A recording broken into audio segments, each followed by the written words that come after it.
Hello everyone, I am Santiago Jarrin and welcome to today's podcast. We're diving into the fascinating world of second language acquisition or SLA, focusing on early approaches and Stephen Krashen's five hypotheses. These ideas help also to understand how people learn new languages effectively. Let's start. Early approaches to SLA. Second language acquisition became a serious field of study in the mid 20th century. Before that, learning a language often meant memorizing grammar, rules, or translating text, but new theories changed how we think about SLA. First, there was the behaviorist approach. Based on the B.F. Skinner's idea, it viewed language learning as building habits through repetition and correction. For example, the audiolingual method that the students repeat phrases like I am walking until they stuck. This works to drills but ignore how about read process languages. Next came the constructive analysis hypothesis proposed by Robert Lado in the 1960s. It suggested that when your first language is similar to the second, learning is easier. Differences through cases mistakes. For instance, Spanish speakers might struggle with English verb tense because they differ. This approach helped predict errors, but didn't explain how we can learn naturally.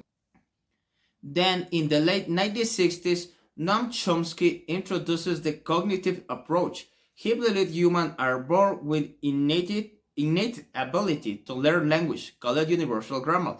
Learning a second language means using this ability to figure out new rules, like how to form questions in English. This shifted to focus to mental processes over memorization. But in the 1970s, naturalistic approaches argued that we'll learn a second language like we'll learn our first through exposure and learn communication. Think of a child picking up the words by talking with friends. This idea sets the stages to Stephen Krashen theories. Now let's talk about Stephen Krashen, a key figure in the SLA in the 1970s and the 1980s. He developed the monitor model, which includes five hypotheses about how we acquire languages. First, the acquisition learning hypothesis. Krashen says there was a differences between acquisition and learning. Acquisition is subconscious, like when you pick up your phrase living abroad. Learning is conscious, like studying grammar in the classroom. Acquisition leads to fluency. For example, a kid in France might acquire French by playing with friends, while an adult learns verb conjugation from a textbook.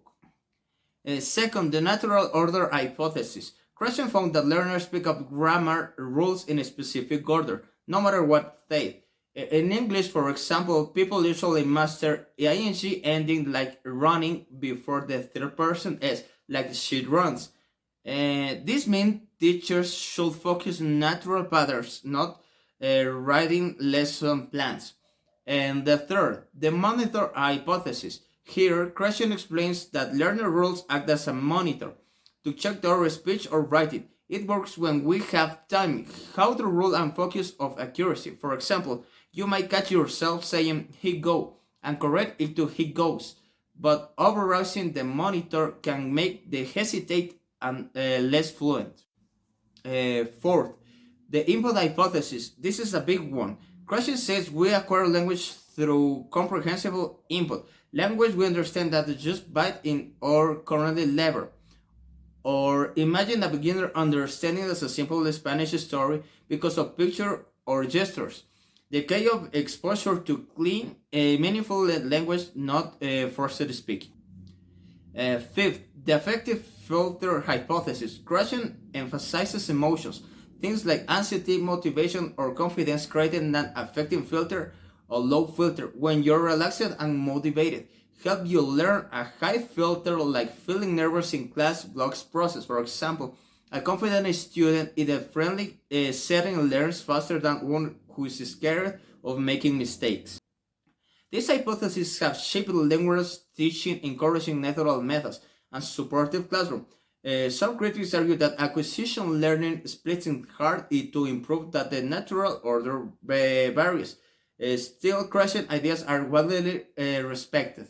In this part, why did this matter? Why should we care about this? Understanding the SLA helps teachers create better lessons and environments where students feel confident.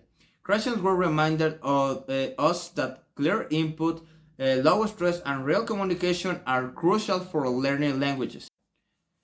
Well, that was all for today. I hope you will enjoy this look of the early SLA approaches and Krashen's five hypotheses.